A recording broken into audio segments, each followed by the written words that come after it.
अस्सलाम वालेकुम स्टूडेंट्स। आज हम कर रहे हैं नेशनल इनकम। सबसे पहले हम करेंगे नेशनल इनकम का बेसिक जो कॉन्सेप्ट है और उसकी डेफिनेशंस करेंगे। हमें किसी भी एक सिंगल पर्सन का स्टैंडर्ड ऑफ लिविंग जो है वो जब भी चेक करना होता है तो ऑब्वियसली हम उसकी इनकम की तरफ देखते हैं कि इसकी इनकम कितनी है। जिस पर्सन की इनकम जितनी ज्यादा होगी वो उतनी ही ज्यादा लाइफ की नेसेसिटीज और लग्जरीज जो है वो इंजॉय कर सकता है। दैट मीन्स कि हाई इनकम का मतलब है कि हाई स्टैंडर्ड ऑफ लिविंग। जिसकी हाई इनकम है उसके पास बेटर रेजिडेंशियल फैसिलिटीज होंगी, हेल्थ केयर वो अच्छी अपनी रख सकता है और एजुकेशन पर भी अच्छे पैसे जो है वो खर्च कर सकता है, और अपने पास जो भी फैंसियर कार्स हैं या ज्वेलरी आइटम्स हैं वो सब भी अफोर्ड कर सकते हैं। लेकिन ये सब चीजें किस चीज के साथ आ रही हैं?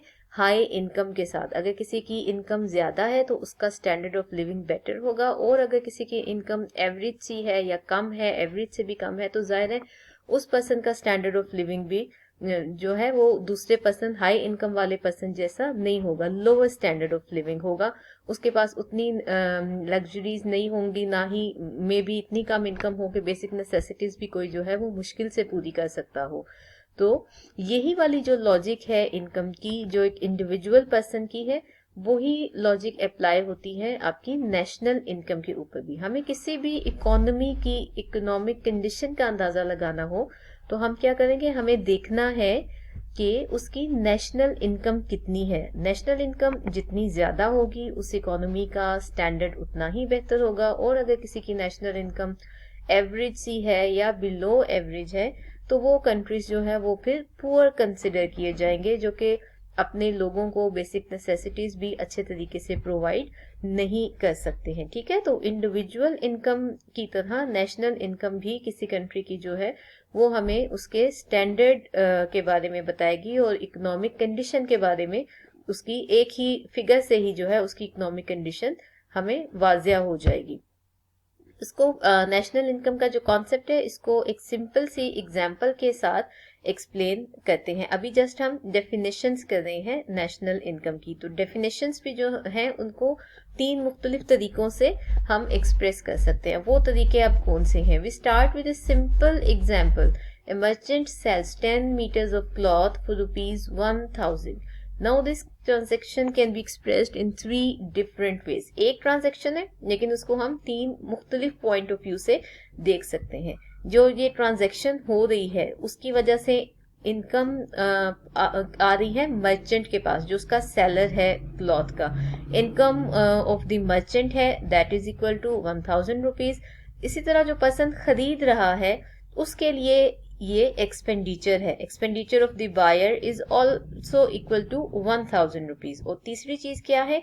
Money value of the cloth, जो कि 1000 रुपीज है। अब ये देखें, ट्रांजेक्शन एक ही है, ठीक है, लेकिन उसको हम तीन मुख्तलिफ तरीकों से एक्सप्रेस कर सकते हैं। एक पर्सन की इनकम है, दूसरे का एक्सपेंडिचर है, और तीसरी चीज क्या है? जिस चीज की ट्रांजेक्शन हो रही है उसकी मनी वैल्यू जो है वो भी उतनी ही है, और तीनों की अमाउंट जो है वो सेम है।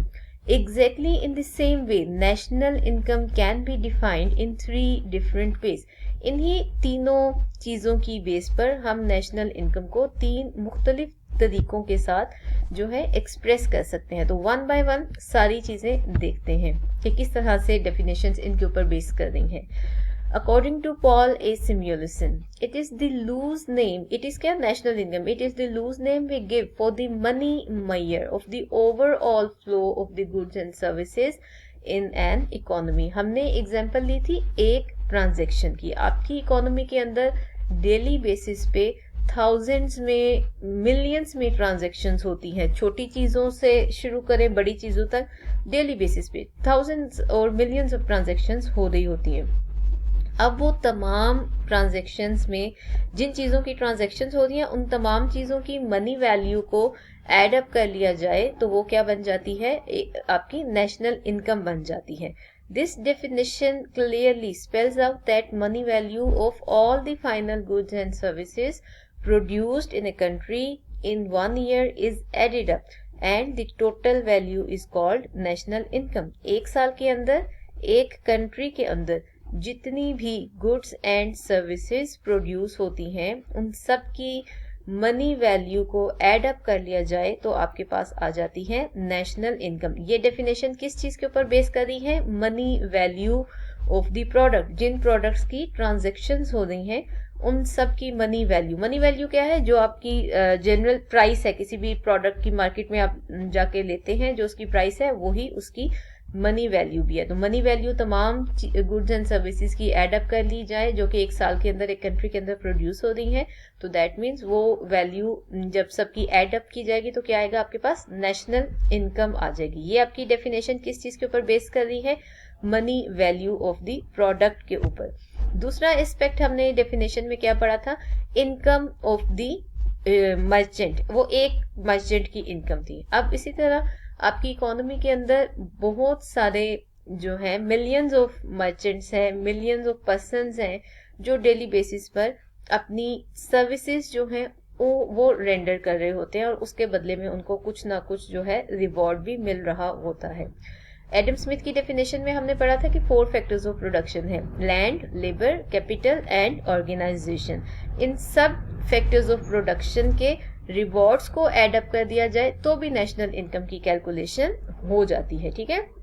Individual income is the amount of his earning from the productive services currently rendered by him or by his property. National income is nothing more than the sum of all the individual incomes। यानी कि एक country के अंदर एक साल में जितनी भी इंडिविजुअल इनकम्स हैं उन सबको ऐड कर लिया जाए तो क्या आपके पास आता है? National income on the basis of factors of production, या इनकम्स को ऐड अप किया जाएगा। Individual in a country contribute in the production process in the form of land, labor, capital, organization for which they get individual incomes in the form of rent, wage, interest and profit। ठीक हो गया। 4 factors of production है, उन चारों के rewards हैं। The sum total of these individual incomes will result in national income. तो इन चारों फैक्टर्स ऑफ प्रोडक्शन के रिवॉर्ड्स को एड अप कर दिया जाए पूरे एक साल के लिए तो क्या आपके पास आएगा? National income based on factor income.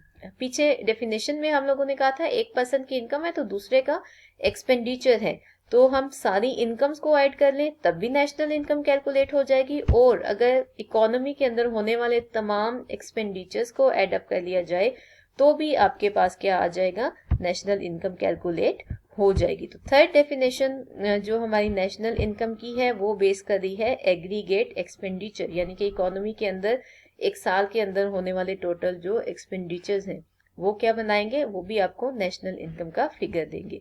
Professor F.S. Brooman defines national income as national expenditure becomes the total of consumer spending, public authority spending and capital formation at home and abroad, that is the sum of final expenditures made by the residents of the country।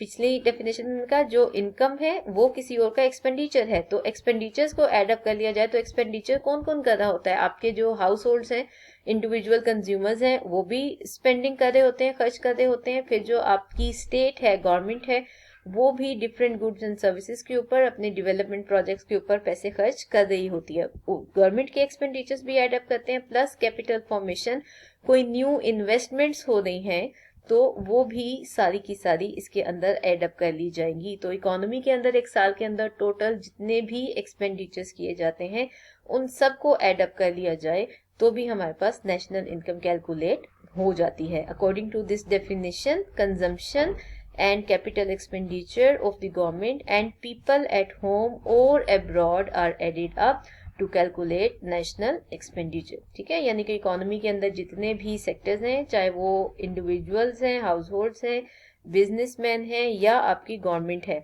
इन सब की तरफ से जितने भी expenditures किए जाते हैं उनको एडअप किया जाता है for the calculation of national income. अब ये 3 डिफरेंट आपकी डेफिनेशंस हैं नेशनल इनकम की। जब हम करेंगे मेजरमेंट ऑफ नेशनल इनकम तो उसके अंदर भी हम यही देखेंगे कि 3 डिफरेंट मेथड्स अवेलेबल होंगे for the measurement of national income के लिए। ठीक है, इनकम अप्रोच जो इनकम की बेस पे डेफिनेशन है नेशनल इनकम की, इनकम की बेस पे नेशनल इनकम की कैलकुलेशन की जाएगी। एक्सपेंडिचर अप्रोच की बेस पर भी नेशनल इनकम की कैलकुलेशन की जा सकती है। और इसी तरह जो प्रोडक्ट अप्रोच है, जो आपकी फर्स्ट डेफिनेशन थी based on the money value of the products, उसके थ्रू अगर हम कैलकुलेट करते हैं नेशनल इनकम को, तो उसे हम कहते हैं product approach to calculate national income. तो 3 डेफिनेशन है, तीनों तरीकों से हम मेजर कर सकते हैं national income of a country for the period of 1 year. और इन तीनों तरीकों से जब हम मेजरमेंट करेंगे नेशनल इनकम की, तो आंसर उसका सेम आना चाहिए। देखें, जो पहले हमने ट्रांजैक्शन की एग्जांपल ली थी ना कि 1000 रुपीज का क्लॉथ जो है उसकी ट्रांजैक्शन हो रही है, तो मनी वैल्यू भी 1000 थी, इनकम ऑफ द मर्चेंट भी 1000 थी, और एक्सपेंडिचर जो है वो भी 1000 रुपीज ही था।